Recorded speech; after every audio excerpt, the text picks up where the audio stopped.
Good morning. ഈ ഒരു സെക്ഷനിൽ നമ്മൾ ഹാൻഡിൽ ചെയ്യുന്നത് ആസിഡ് പ്രോപ്പർട്ടീസിൻ്റെ ഒന്നും കൂടെ എക്സ്പാൻഡഡ് സെക്ഷനാണ്. കഴിഞ്ഞ ക്ലാസ്സിൽ നമ്മൾ ആസിഡ് പ്രോപ്പർട്ടീസ് കണ്ടു, ജസ്റ്റ് ഒന്ന് പോയിൻ്റ് ഔട്ട് ചെയ്തിരുന്നു. Atomicity, consistency, isolation and durability. ഒരു ട്രാൻസാക്ഷൻ മസ്റ്റായിട്ടും ഫോളോ ചെയ്യേണ്ട 4 പ്രോപ്പർട്ടീസിനെയാണ് ആസിഡ് പ്രോപ്പർട്ടീസ് എന്ന് പറയാം. അപ്പോൾ ഫസ്റ്റ് ഇവിടെ നമ്മൾ കാണാൻ പോകുന്നത് അറ്റോമിസിറ്റിയാണ്. അറ്റോമിസിറ്റി എന്താ സ്റ്റേറ്റ് ചെയ്യുന്നത്? എല്ലാ ട്രാൻസാക്ഷനും അറ്റോമിക് ആയിരിക്കണം. ഒന്നല്ലെങ്കിൽ എല്ലാ ട്രാൻസാക്ഷനും എന്ത് ചെയ്യണം? എക്സിക്യൂട്ട് ആവണം. അല്ലെങ്കിൽ ഒരു ട്രാൻസാക്ഷൻ പ്രോസസ്സിങ്ങും നടക്കാൻ പാടില്ല. എന്ന് ബി എന്ന അക്കൗണ്ടിലേക്ക് പോകുമ്പോൾ ഒന്നല്ലെങ്കിൽ എന്ന് പോയി അത് ബിയിലേക്ക് എത്തണം, ഇല്ലാന്നുണ്ടെങ്കിൽ എന്ന് പോവാനേ പാടില്ല. അപ്പോൾ പാർഷ്യലി കംപ്ലീറ്റ് ആയി എന്നുള്ള ഒരു അറ്റോമിസിറ്റി എന്ത് ചെയ്യൂല, അറ്റോമിസിറ്റി പ്രോപ്പർട്ടി വാലിഡ് ആക്കൂല. പാർഷ്യലി എന്നുള്ളൊരു കൺസെപ്റ്റ് ഇല്ല. കംപ്ലീറ്റ് ആയിട്ട് ട്രാൻസാക്ഷൻ നടക്കാം, ഇല്ല എങ്കിൽ ഒരു ട്രാൻസാക്ഷനും നടക്കാൻ പാടില്ല. ഈ ഒരു പ്രോപ്പർട്ടിയാണ് അറ്റോമിസിറ്റി എന്ന് പറയാം. അപ്പോൾ ഒരു ട്രാൻസാക്ഷൻ നടക്കുമ്പോൾ മെയിൻലി 3 റീസൺസ് കൊണ്ട് ആ ട്രാൻസാക്ഷൻ ഇൻകംപ്ലീറ്റ് ആയിട്ട് പോവാം.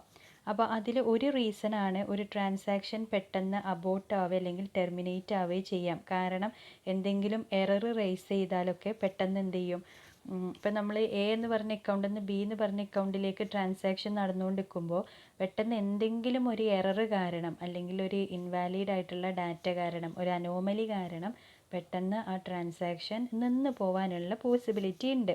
അപ്പോൾ അങ്ങനത്തെ സിറ്റുവേഷൻ വരുമ്പോൾ DBMS എന്ത് ചെയ്യണം? ഡാറ്റാബേസ് മാനേജ്മെൻറ്റ് സിസ്റ്റമാണ് അതിനെ, ഈ ഒരു ട്രാൻസാക്ഷനെ കംപ്ലീറ്റ് ആയിട്ട് ഒഴിവാക്കിയിട്ട് പുതിയ പ്രോസസ്സായി റീസ്റ്റാർട്ട് ചെയ്യേണ്ടത്.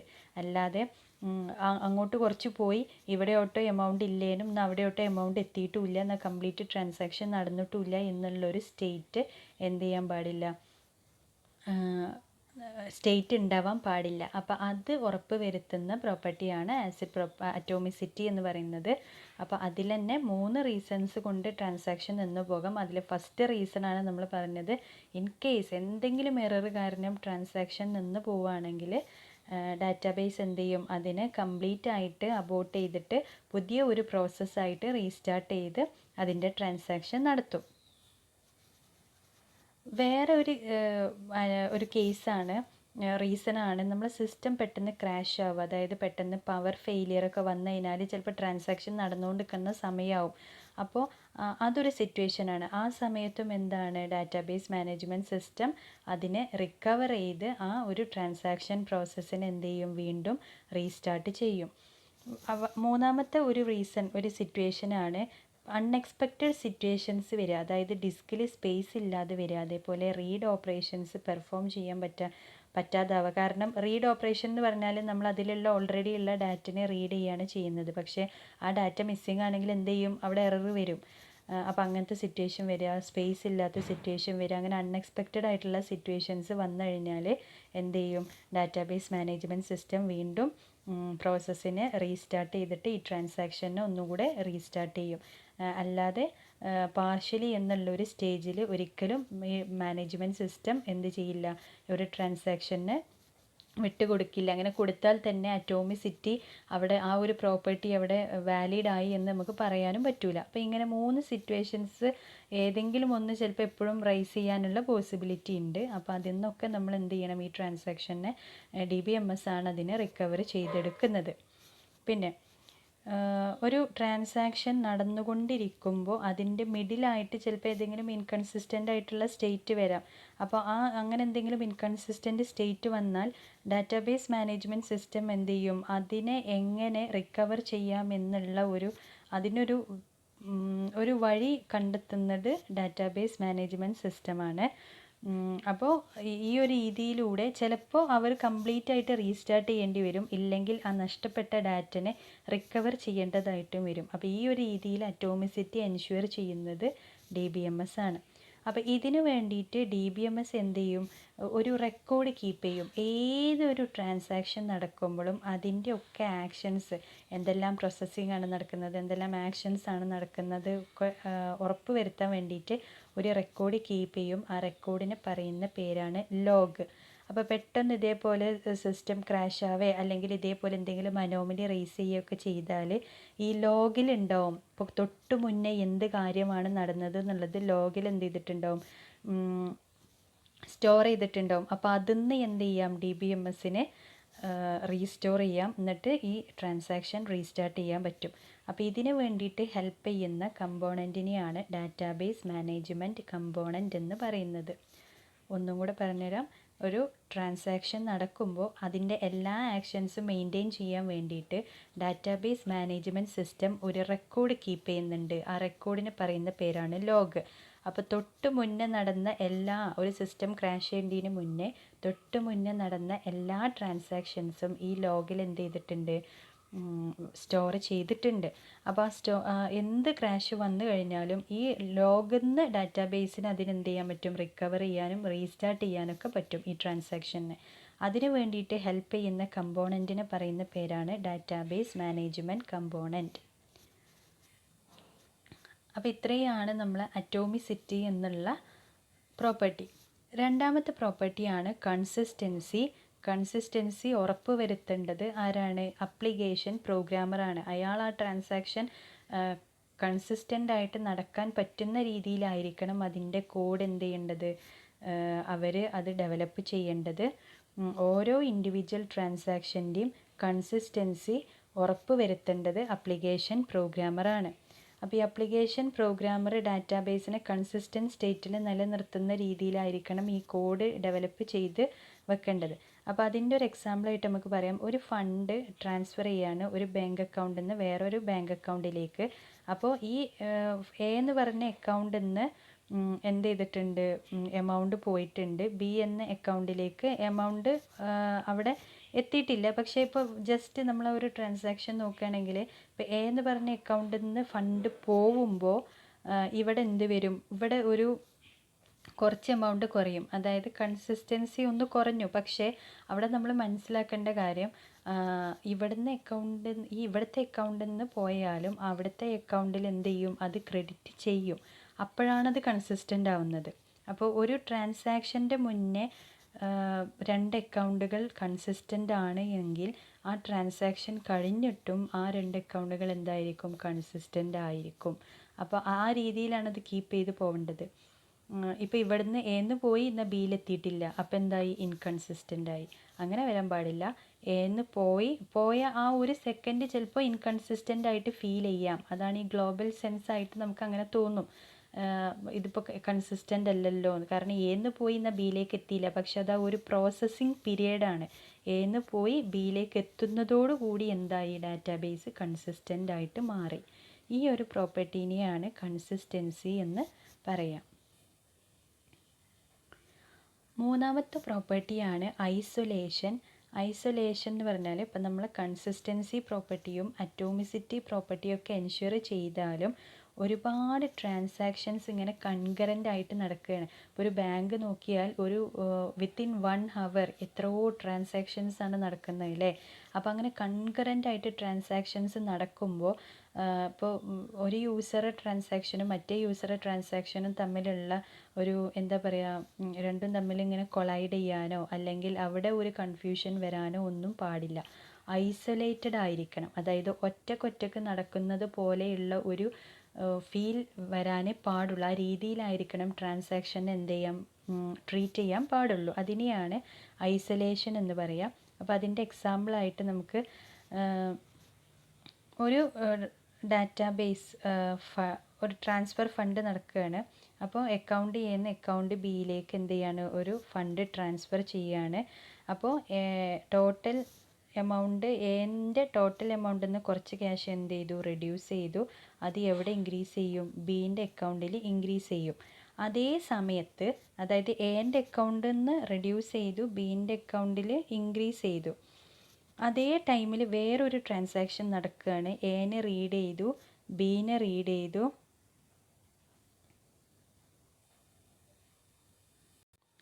അപ്പോൾ അതേ സമയത്ത് വേറൊരു ട്രാൻസാക്ഷൻ നടക്കുക. എ എമൗണ്ട് റീഡ് ചെയ്തു, ബീൻ്റെ എമൗണ്ട് റീഡ് ചെയ്തു. അപ്പോൾ അങ്ങനെ റീഡ് ചെയ്തപ്പോൾ ഇപ്പോൾ നേരത്തെ നമ്മൾ ട്രാൻസാക്ഷൻ നടത്തിയില്ലേ, എന്ന എമൗണ്ട് പോയി ബിയിലേക്ക് അപ്ഡേറ്റ് ആയി. രണ്ടാമത്തെ ട്രാൻസാക്ഷനിൽ എ എന്ന എമൗണ്ട് പോയി എന്നാൽ ബിയിലേക്ക് എത്തിയിട്ടില്ല. അപ്പോൾ ആദ്യത്തെ ട്രാൻസാക്ഷന് രണ്ടാമത്തെ ട്രാൻസാക്ഷനെ ഇൻ ബിറ്റ്വീൻ ആയിട്ട് റീഡ് ചെയ്യാൻ വേണ്ടിയിട്ട് ശ്രമിക്കുകയാണ്. ഇപ്പോൾ T1 T2 എന്ന് പറഞ്ഞ 2 ട്രാൻസാക്ഷൻ ഉണ്ട്. T1 പ്രോസസ്സിങ് കഴിഞ്ഞാണ്, T2ൻ്റെ പ്രോസസ്സിങ് നടന്നുകൊണ്ടിരിക്കുകയാണ്. ഈ T1 എന്ത് ചെയ്യാണ്, ഈ T2ൻ്റെ വാല്യൂ റീഡ് ചെയ്യാൻ വേണ്ടിയിട്ട് ശ്രമിച്ചാൽ അവിടെ ഇൻകൺസിസ്റ്റൻസി ഇല്ലേ വരിക.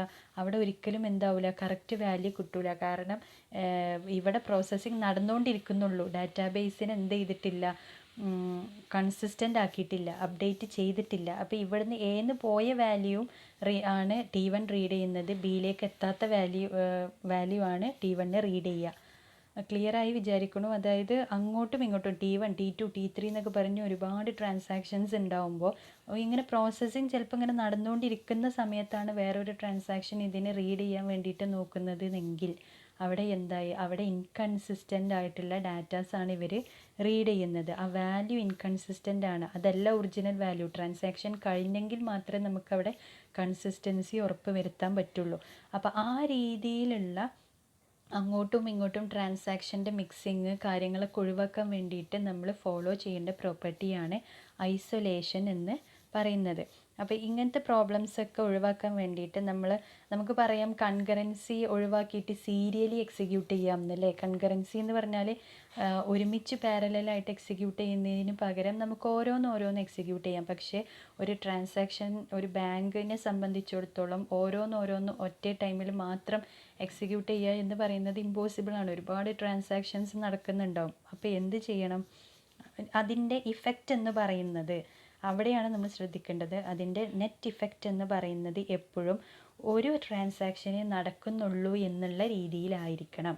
സീരിയൽ ഓർഡറിൽ T1 കഴിഞ്ഞിട്ടാണ് T2, T2 കഴിഞ്ഞിട്ടാണ് T3 എന്നുള്ള രീതിയിലായിരിക്കണം. ഒരിക്കലും അത് അങ്ങോട്ടും ഇങ്ങോട്ടും എന്ത് ചെയ്യാൻ പാടില്ല, മിക്സിങ് വരാൻ പാടില്ല. കൺകറൻറ്റ് എക്സിക്യൂഷൻ ആണെങ്കിൽ പോലും അതിനെ ട്രീറ്റ് ചെയ്യുന്നത് സീരിയൽ എക്സിക്യൂഷൻ എന്ന രീതിയിലായിരിക്കണം. അങ്ങനെ ആവുമ്പോഴാണ് നമ്മൾ ഐസൊലേറ്റഡ് പ്രോപ്പർട്ടി എന്ത് ചെയ്യുന്നത്, വാലിഡ് ആണ് എന്ന് പറയാൻ പറ്റുള്ളൂ. അപ്പോൾ അതിൻ്റെ എക്സാമ്പിൾ നോക്കുക. അപ്പോൾ നമ്മൾ നേരത്തെ പറഞ്ഞ T1 T2 കൺകറൻ്റ് ആയിട്ട് എക്സിക്യൂട്ട് ചെയ്യുന്നുണ്ട്. പക്ഷേ അത് ആക്ട് ചെയ്യുന്നത് ഏത് രീതിയിലാണ്, സീരിയലി എക്സിക്യൂഷൻ്റെ പോലെയാണ്. ഒന്നല്ലെങ്കിൽ T1 കഴിഞ്ഞിട്ട് T2, അല്ലെങ്കിൽ T2 കഴിഞ്ഞിട്ട് T1. അതിൻ്റെ ഒറിജിനൽ എക്സിക്യൂഷൻ കൺകറൻറ്റ് എക്സിക്യൂഷനാണ്, പക്ഷേ അതിനെടുക്കുന്നത് സീരിയൽ എക്സിക്യൂഷൻ പോലെയാണ്. എങ്കിൽ മാത്രമേ അവിടെ ഐസൊലേഷൻ പ്രോപ്പർട്ടി ഉണ്ട് എന്ന് നമുക്ക് കൺഫേം ചെയ്യാൻ പറ്റുള്ളൂ. അടുത്ത പ്രോപ്പർട്ടി എന്ന് പറയുന്നത് ഡ്യൂറബിലിറ്റി ആണ്. അപ്പോൾ ഡ്യൂറബിലിറ്റി എന്ന് പറഞ്ഞാൽ ഒരു ട്രാൻസാക്ഷൻ സക്സസ്ഫുള്ളി കംപ്ലീറ്റ് ആയാൽ അതിൻ്റെ ഡാറ്റാബേസ് എല്ലാം എന്തായി, അപ്ഡേറ്റഡ് ആയി എന്ന് ഉറപ്പ് വരുത്തണം. ഇനി പെട്ടെന്ന് സിസ്റ്റം ഫെയിലിയർ വന്നാലും അത് എന്ത് ചെയ്യരുത്, ഈ വാല്യൂസിന് എന്ത് ചെയ്യാൻ പാടില്ല, ഇൻവാലിഡ് ആക്കാൻ പാടില്ല. അതിനെയാണ് ഡ്യൂറബിലിറ്റി എന്ന് പറയുന്നത്. അപ്പോൾ നമുക്ക് ഈ ഡ്യൂറബിലിറ്റി 2 രീതിയിൽ നമുക്ക് ഉറപ്പ് വരുത്താം. ഒന്നെന്ന് പറയുന്നത് updates carried out by transaction have been return to disk before transaction complete. Transaction complete ചെയ്യുന്നതിന് മുന്നേ തന്നെ അതിൻ്റെ അപ്ഡേറ്റഡ് വാല്യൂ ഒക്കെ ഡിസ്കിലേക്ക് എഴുതിയിട്ടുണ്ട് എന്ന് ഉറപ്പ് വരുത്തുക. രണ്ടാമത്തെ കാര്യം, ഈ അപ്ഡേറ്റഡ് ഇൻഫർമേഷൻസും കാര്യങ്ങളൊക്കെ ഡിസ്കിൽ എഴുതിയിട്ടുണ്ടെന്ന് നമ്മൾ ഉറപ്പ് വരുത്തിയില്ലേ, ആ എഴുതിയ അപ്ഡേറ്റഡ് വാല്യൂ നമുക്ക് എന്ത് സിസ്റ്റം ഫെയിലിയർ വന്നാലും നമുക്കതിനെ സിസ്റ്റത്തിനെ പഴയ രീതിയിലേക്ക് റീസ്റ്റാർട്ട് ചെയ്യാൻ വേണ്ടിയിട്ട് പറ്റും എന്നുള്ള കാര്യം നമ്മൾ ഉറപ്പ് വരുത്തണം. അപ്പോൾ ഈ 2 കാര്യങ്ങൾ ഉണ്ടെന്നുണ്ടെങ്കിൽ ഈസി ആയിട്ട് ഡ്യൂറബിലിറ്റി പ്രോപ്പർട്ടി നമുക്ക് എന്ത് ചെയ്യാം, ഫോളോ ചെയ്യാം. ശരിയല്ലേ? കാരണം നമ്മളൊരു വാല്യൂ അത് കംപ്ലീറ്റ് ആവേണ്ടതിന് മുന്നേ തന്നെ, അതായത് അത് നടന്നുകൊണ്ടിരിക്കുന്ന സമയത്ത് തന്നെ നമ്മൾ ഡിസ്കിൽ അതിന് അപ്ഡേറ്റ് ചെയ്താൽ അതവിടെ ഉണ്ടായിരിക്കും. രണ്ടാമത്തത്, ഇൻ കേസ് ഇനി വല്ല സിസ്റ്റം ഫെയിലിയർ വന്നാലും നമുക്ക് ആ ഡിസ്കിൽ നിന്ന് അതെന്ത് ചെയ്യാം, ആ വാല്യൂ വെച്ചിട്ട് രണ്ടാമത് ആ അപ്ഡേറ്റഡ് വാല്യൂ വെച്ചിട്ട് നമ്മൾ സിസ്റ്റം രണ്ടാമതും റീസ്റ്റാർട്ട് ചെയ്യാൻ കഴിയും. അപ്പോൾ ഈ 2 മെത്തേഡിലൂടെ നമുക്ക് ഡ്യൂറബിലിറ്റി എൻഷുർ ചെയ്യാൻ പറ്റും. അപ്പോൾ ഈ ഡ്യൂറബിലിറ്റി എൻഷുർ ചെയ്യാൻ വേണ്ടിയിട്ട് നമുക്ക് ഒരു കമ്പോണൻ്റ് ഉണ്ട്, DBMSൻ്റെ ഒരു റെസ്പോൺസിബിൾ ആയിട്ടുള്ള കമ്പോണൻ്റ് ഉണ്ട്. അതിന് പറയുന്ന പേരാണ് റിക്കവറി മാനേജ്മെൻറ്റ് കമ്പോണൻറ്റ്. അതായത് അതിനെ റിക്കവർ ചെയ്തെടുക്കാൻ പറ്റുന്ന രീതിയിലുള്ള അപ്ഡേഷൻസ് കീപ്പ് ചെയ്യുന്ന കമ്പോണൻ്റാണ് റിക്കവറി മാനേജ്മെൻറ്റ് കമ്പോണൻറ്റ്. ഇതാണ് ഡ്യൂറബിലിറ്റി എന്ന് പറയുന്നത്. ഇങ്ങനെ 4 പ്രോപ്പർട്ടീസാണ് ആസിഡ് പ്രോപ്പർട്ടീസിൽ വരുന്നത് അറ്റോമിസിറ്റി, കൺസിസ്റ്റൻസി, ഐസൊലേഷൻ, ഡ്യൂറബിലിറ്റി. അടുത്തത് നമുക്ക് പഠിക്കാനുള്ളത് സ്റ്റേറ്റ് ഓഫ് ട്രാൻസാക്ഷൻസ്. ഒരു ട്രാൻസാക്ഷൻ നടക്കുമ്പോൾ ഡിഫറെൻറ്റ് സ്റ്റേറ്റിലൂടെയാണ് ഈ ട്രാൻസാക്ഷൻസ് ഇങ്ങനെ പാസ് ചെയ്യുന്നത്. അപ്പോൾ അതിന് States through which A transaction goes during it's life time. ഒരു ട്രാൻസാക്ഷൻ തുടങ്ങി ആ ട്രാൻസാക്ഷൻ എൻഡ് ചെയ്യോളം അതിൻ്റെ ആ ഒരു ലൈഫ് ടൈമിൽ അത് പാസ് ചെയ്യുന്ന സ്റ്റേറ്റ്സിനെയാണ് സ്റ്റേറ്റ്സ് ഓഫ് ട്രാൻസാക്ഷൻ എന്ന് പറയുക. അപ്പോൾ നമുക്ക് പറഞ്ഞു തരും, അതായത് ഇപ്പോഴത്തെ കറൻറ്റ് സ്റ്റേറ്റ് എവിടെയാണ്, കറൻറ്റ് സ്റ്റേറ്റ് എന്താണ് ട്രാൻസാക്ഷൻ്റെ, എത്രത്തോളം കൂടെ അത് കംപ്ലീറ്റ് ആവാൻ എത്ര സ്റ്റേറ്റും കൂടെ അത് പാസ് ചെയ്യണം, ഇതൊക്കെ നമുക്ക് കാണിച്ചു തരുന്നത് സ്റ്റേറ്റ്സ് ഓഫ് ട്രാൻസാക്ഷനിലൂടെയാണ്. അപ്പോൾ ഡയഗ്രാം നോക്കുക, സിമ്പിളാണ്. Active state, partially committed state ഉണ്ട്, failed state, committed state, aborted state, terminated state. അപ്പോൾ ഡയഗ്രാം നമുക്ക് പെട്ടെന്ന് മനസ്സിലാക്കാൻ പറ്റും. ആക്റ്റീവ് സ്റ്റേറ്റിൽ നിന്ന് 2 സ്റ്റേറ്റിലേക്ക് പോകാം. പെട്ടെന്ന് എന്തെങ്കിലും ഫെയിലിയർ വന്നു കഴിഞ്ഞാൽ ഫെയിൽഡ് സ്റ്റേറ്റിലേക്ക് പോകും. അതല്ല റീഡ് ഓർ റൈറ്റ് ഓപ്പറേഷൻസ് ഒക്കെ യൂസ് ചെയ്തിട്ട് അതിൻ്റെ എക്സിക്യൂഷൻ മുന്നോട്ട് തന്നെ പോവുകയാണെന്നുണ്ടെങ്കിൽ അത് പാർഷ്യലി കമ്മിറ്റഡ് സ്റ്റേറ്റിലേക്ക് പോകും. അവിടെ എത്തിക്കഴിഞ്ഞാലും എന്ത് വരാം, എന്തെങ്കിലും ഫെയിലിയർ കാരണം ഫെയിൽഡ് സ്റ്റേറ്റിലേക്ക് പോകാം. അല്ല അത് എക്സിക്യൂഷൻ കൊണ്ട് മുന്നോട്ട് തന്നെ പോവുകയാണെന്നുണ്ടെങ്കിൽ കമ്മിറ്റഡ് സ്റ്റേറ്റിലേക്ക് പോകാം. കമ്മിറ്റഡ് സ്റ്റേറ്റിലായി കഴിഞ്ഞാൽ പിന്നെ അതിനൊരിക്കലും ഫെയിൽഡ് സ്റ്റേറ്റിലേക്ക് തിരിച്ചു പോകാൻ കഴിയില്ല. അപ്പോൾ കമ്മിറ്റഡ് സ്റ്റേറ്റിൽ നിന്ന് പിന്നെ ഒരു പാത്തേ ബാക്കിയുള്ളൂ, അത് ടെർമിനേറ്റഡ് സ്റ്റേറ്റ് ആണ്. പിന്നെ ഫെയിൽഡ് സ്റ്റേറ്റിൽ നിന്ന് എന്ത് ചെയ്യാം, അതിനെ റോൾ ബാക്ക് ചെയ്യാം, അബോർട്ടഡ് സ്റ്റേറ്റ്, അതായത് ഒഴിവാക്കിയ സ്റ്റേറ്റിലേക്ക് പോകാം, എന്നിട്ട് അവിടുന്ന് ടെർമിനേറ്റഡ് സ്റ്റേറ്റിലേക്ക് പോകാം. അപ്പോൾ ഇങ്ങനെ ആണ് ട്രാൻസാക്ഷൻ സ്റ്റേറ്റ്സ് എന്ന് പറയുന്നത് ഡാറ്റാബേസ് മാനേജ്മെൻറ്റ് സിസ്റ്റത്തിൽ. അപ്പോൾ നമ്മൾ അതിനെ ഒന്നും കൂടി എടുത്തു പറയാമെന്നുള്ളൂ. അതായത് ഒരു സ്റ്റേറ്റുകൾ ഡിഫറെൻറ്റ് സ്റ്റേജിലൂടെ പാസ് ചെയ്യും, അതിനെയാണ് ഡിഫറെൻറ്റ് ലൈഫ് സൈക്കിൾ ഉണ്ട്, അതിനെയാണ് ട്രാൻസാക്ഷൻ സ്റ്റേറ്റ് എന്ന് പറയുക. ഡിഫറെൻറ്റ് സ്റ്റേറ്റ്സ് ഉണ്ട്, active state, partially committed state, committed state, failed state, aborted state, terminated state. നമുക്ക് ഓരോന്നെടുക്കാം. Active state, this is the first state in the life cycle of a transaction. ട്രാൻസാക്ഷൻ്റെ first state എന്ന് പറയുന്നത് active state ആണ്. അപ്പോൾ a transaction is called in an active state as long as its instructions are getting executed. അതിൻ്റെ instructions execution തുടങ്ങുന്നതോടുകൂടി നമുക്ക് എന്ത് പറയാം, അത് ആക്റ്റീവ് സ്റ്റേറ്റിലാണ് എന്ന് പറയാം. അപ്പോൾ ഈ ട്രാൻസാക്ഷനിലുള്ള എല്ലാ ചേഞ്ചസും എവിടെയാണ് സ്റ്റോർ ചെയ്യുന്നത്, മെയിൻ മെമ്മറിയിലെ ബഫറിലാണ് സ്റ്റോർ ചെയ്ത് വെക്കുന്നത്. ഈ ഒരു സ്റ്റേറ്റിൽ all the changes made by the transaction now are stored in the buffer in main memory. അപ്പോൾ ഫസ്റ്റ് സ്റ്റേറ്റ് ആണ് ഇൻസ്ട്രക്ഷൻസിൻ്റെ എക്സിക്യൂഷൻ, അതായത് ഇങ്ങനെ എക്സിക്യൂട്ട് ചെയ്തുകൊണ്ടേ ഇരിക്കുന്ന ഒരു സ്റ്റേറ്റാണ് ആക്റ്റീവ് സ്റ്റേറ്റ്. എല്ലാ ചേഞ്ചസും മെയിൻ മെമ്മറിയിലെ ബഫറിൽ എന്ത് ചെയ്യുന്നുണ്ട്, സ്റ്റോർ ചെയ്ത് വെക്കുന്നുണ്ട് ഈ ഒരു സ്റ്റേറ്റിൽ. രണ്ടാമത്തെ സ്റ്റേറ്റാണ് partially committed state. Partially committed state എന്ന് പറഞ്ഞാൽ നമ്മൾ ആക്റ്റീവ് സ്റ്റേറ്റ് കഴിഞ്ഞാൽ അത് എൻ്റർ ചെയ്യുന്ന രണ്ടാമത്തെ ഫേസാണ് പാർഷ്യലി കമ്മിറ്റഡ് സ്റ്റേറ്റ്. ഈ സ്റ്റേറ്റിൽ കയറിക്കഴിഞ്ഞാൽ ട്രാൻസാക്ഷൻ എന്ത് പറയാം, നമുക്ക് പാർഷ്യലി കമ്മിറ്റഡ് ആയി, അതായത് ഹാഫ് ഓക്കെ ആയി എന്ന്, പ്രോസസ്സിങ് ആയി എന്ന് പറയാം. It is not considered fully committed because all the changes made by the transaction are still stored in the buffer in main memory. അപ്പോൾ പാർഷ്യലി കമ്മിറ്റഡ് സ്റ്റേറ്റിലാണെങ്കിലും നമുക്കത് കംപ്ലീറ്റ് ആയിട്ട് കമ്മിറ്റഡ് ആയി എന്ന് പറയാൻ കഴിയില്ല. കാരണം എന്ത് ചേഞ്ചസ് ഉണ്ടെങ്കിലും അതൊക്കെ എന്താണ്, മെയിൻ മെമ്മറിയിലെ ബഫറിലാണ് ഈ ഒരു സ്റ്റേറ്റിലും എന്ത് ചെയ്യുന്നത്, സ്റ്റോർ ചെയ്ത് വെക്കുന്നത്. അതായത് പകുതി കംപ്ലീറ്റഡ് ആയി എന്ന് പറയുന്ന ഒരു സ്റ്റേറ്റാണ് പാർഷ്യലി കമ്മിറ്റഡ് സ്റ്റേറ്റ്. അപ്പോൾ അതിൽ ആ ഒരു ഡയഗ്രാം ശ്രദ്ധിച്ചാൽ മനസ്സിലാവും, അവിടെ നിൽക്കുന്നില്ല. ഒന്നല്ലെങ്കിൽ അത് കംപ്ലീറ്റ് ആക്കാൻ വേണ്ടിയിട്ട് കമ്മിറ്റഡ് സ്റ്റേറ്റിലേക്ക് പോവുകയാണ്, അല്ല എങ്കിൽ അത് ഫെയിൽഡ് സ്റ്റേറ്റിലേക്കാണ് പോകുന്നത്. അങ്ങനെ ആ ഒരു സ്റ്റേറ്റിൽ ട്രാൻസാക്ഷൻ നിൽക്കില്ല എന്നാണ് നമ്മൾ മുന്നേ പഠിച്ച പ്രോപ്പർട്ടീസിലൊക്കെ പഠിച്ചത്. അപ്പോൾ ഈ ഒരു സ്റ്റേറ്റിലൂടെ പാസ് ചെയ്തിട്ട് ഒന്നല്ലെങ്കിൽ അത് കംപ്ലീറ്റ് ആക്കും, ഇല്ല എന്നുണ്ടെങ്കിൽ അത് ഫെയിലായിട്ട് പോവുകയാണ് ചെയ്യുക. ഇതാണ് പാർഷ്യലി കമ്മിറ്റഡ് സ്റ്റേറ്റ്. അടുത്ത ഇത് വന്നിട്ട് കമ്മിറ്റഡ് സ്റ്റേറ്റ് ആണ്. After all the changes made by the transaction have been successfully stored into the database, it enters into a committed state. അപ്പോൾ ഇതിന് മുന്നേ ചെയ്ത ആക്റ്റീവ് സ്റ്റേറ്റിലും പാർഷ്യലി കമ്മിറ്റഡ് സ്റ്റേറ്റിലും ഒക്കെ ചേഞ്ചസ് എവിടെ സ്റ്റോർ ചെയ്തു എന്നാണ് പറഞ്ഞത്? മെയിൻ മെമ്മറിയിൽ ബഫറിൽ സ്റ്റോർ ചെയ്തു. അങ്ങനെ എല്ലാ ചേഞ്ചസും സക്സസ്ഫുൾ ആയിട്ട് കംപ്ലീറ്റ് ചെയ്ത് കഴിഞ്ഞാൽ പിന്നെ അത് ഏത് സ്റ്റേറ്റിലേക്ക് കയറും? കമ്മിറ്റഡ് സ്റ്റേറ്റിലേക്ക് കയറും. ഇപ്പം എന്താണ്? The transaction is considered to be fully committed. ഇപ്പം കംപ്ലീറ്റ് ആയിട്ട് അതിൻ്റെ എക്സിക്യൂഷൻ്റെ സ്റ്റേജിലേക്ക് അത് കയറുകയാണ്. കമ്മിറ്റഡ് ആവാനുള്ള സ്റ്റേജിലേക്ക് അത് കയറി. അതാണ് കമ്മിറ്റഡ് സ്റ്റേറ്റ്. ഫെയിൽഡ് സ്റ്റേറ്റ് എന്ന് പറഞ്ഞാൽ എന്താ? When a transaction is getting executed in active state or partially committed state and some failures occurs it becomes impossible to continue the execution, it enters into a failed state. ഇപ്പോൾ active സ്റ്റേറ്റിലോ അല്ലെങ്കിൽ partially committed സ്റ്റേറ്റിലോ അതിങ്ങനെ അതിൻ്റെ execution നടന്നുകൊണ്ടിരിക്കുമ്പോൾ എന്തെങ്കിലും errors, നമ്മൾ മുന്നേ പറഞ്ഞു anomaly വരാം, അല്ലെങ്കിൽ എന്തെങ്കിലും അൺഎക്സ്പെക്റ്റഡ് സിറ്റുവേഷൻ വരാം, അല്ലെങ്കിൽ സിസ്റ്റം ക്രാഷ് ആവാം. അപ്പോൾ ഏതെങ്കിലും ഒരു രീതിയിലൂടെ എന്തെങ്കിലും ഒരു ഫെയിലിയർ വന്നു കഴിഞ്ഞാൽ ഈ ട്രാൻസാക്ഷൻ കയറുന്ന സ്റ്റേറ്റിനെയാണ് ഫെയിൽഡ് സ്റ്റേറ്റ് എന്ന് പറയാം. അടുത്ത സ്റ്റേറ്റാണ് aborted state. After the transaction has failed and entered into a failed state all the changes made by it have to be undone. അപ്പോൾ നോക്കാം, ഒരു ട്രാൻസാക്ഷൻ എന്തെങ്കിലും ഇതേപോലെ എന്തെങ്കിലും എറേഴ്സ് വന്ന് ഫെയിൽഡ് സ്റ്റേറ്റിൽ കയറിക്കഴിഞ്ഞാൽ ആ ഒരു കയറിക്കഴിഞ്ഞ അതിനെന്ത് ചെയ്യണം? ആ ഒരു ട്രാൻസാക്ഷനെ കംപ്ലീറ്റ് നമ്മൾ വീണ്ടും പഴയ രീതിയിലേക്കാണ് മാറ്റേണ്ടത്. അല്ലാതെ പുതിയ വാല്യൂ വെച്ചിട്ടല്ല പിന്നെ ഫെയിൽഡ് സ്റ്റേറ്റിൽ നിന്ന് അത് പോവേണ്ടത്. അപ്പോൾ അതിനെ ഇല്ലാതാക്കാൻ വേണ്ടിയിട്ടുള്ള സ്റ്റേറ്റാണ് aborted state.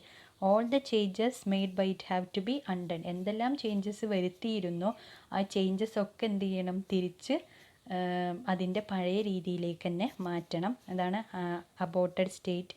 To undo the changes made by the transaction, it becomes necessary to roll back the transaction.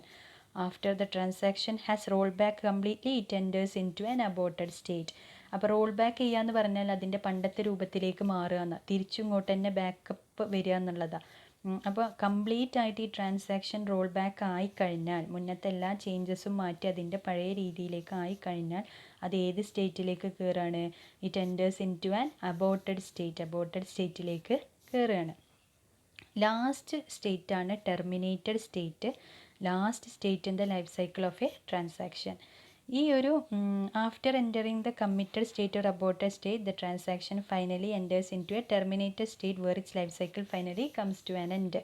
അതായത് ഒന്നല്ലെങ്കിൽ കമ്മിറ്റഡ് സ്റ്റേറ്റിലോ അല്ലെങ്കിൽ അബോർട്ടഡ് സ്റ്റേറ്റിലോ എത്തിക്കഴിഞ്ഞാൽ ആ ട്രാൻസാക്ഷൻ്റെ എല്ലാ ട്രാൻസാക്ഷൻസും കംപ്ലീറ്റ് ആയി എന്ന് ഉറപ്പ് വരുത്തുന്ന സ്റ്റേറ്റാണ് ടെർമിനേറ്റഡ് സ്റ്റേറ്റ്.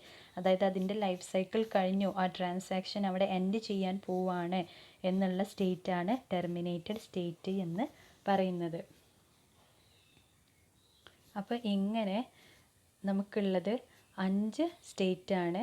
ഒന്ന് ആക്റ്റീവ് സ്റ്റേറ്റ്, രണ്ടാമത്തത് പാർഷ്യലി കമ്മിറ്റഡ് സ്റ്റേറ്റ്, മൂന്നാമത്തത് കമ്മിറ്റഡ് സ്റ്റേറ്റ്, നാലാമത്തത് ഫെയിൽഡ് സ്റ്റേറ്റ്, അഞ്ചാമത്തത് അബോർട്ടഡ് സ്റ്റേറ്റ്, ആറാമത്തത് ടെർമിനേറ്റഡ് സ്റ്റേറ്റ്. ഇത്രയും സ്റ്റേറ്റിലൂടെയാണ് ഓരോ ട്രാൻസാക്ഷൻസും എന്ത് ചെയ്യുന്നത്? പാസ് ചെയ്ത് പോകുന്നത്. ഡയഗ്രാം നോക്കി വെക്കുക, അതേപോലെ ഈ സ്റ്റേറ്റുകൾ നോക്കി വെക്കുക. ഒരുവിധം നമ്മൾ മുന്നേ പല ഇതിലും പഠിച്ച സ്റ്റേറ്റുകൾ, പ്രോസസ് സ്റ്റേറ്റ്സൊക്കെ പഠിച്ചിട്ടുണ്ട്, അല്ലെങ്കിൽ ത്രെഡ് സ്റ്റേറ്റുകളൊക്കെ പഠിച്ചിട്ടുണ്ട്. അതേപോലെ തന്നെയാണ് അതിലൊക്കെ പാസ് ചെയ്യുന്ന സെയിം സ്റ്റേറ്റുകൾ തന്നെയാണ് ഇതിലും പാസ് ചെയ്യുന്നത്. ഇവിടെ പറയുന്നത് ട്രാൻസാക്ഷൻ ആണ് കൺസെപ്റ്റ് എന്ന് മാത്രമേ ഉള്ളൂ ചേഞ്ച്. അപ്പോൾ ക്ലിയർ ആയി എന്ന് വിചാരിക്കുന്നു. Thank you.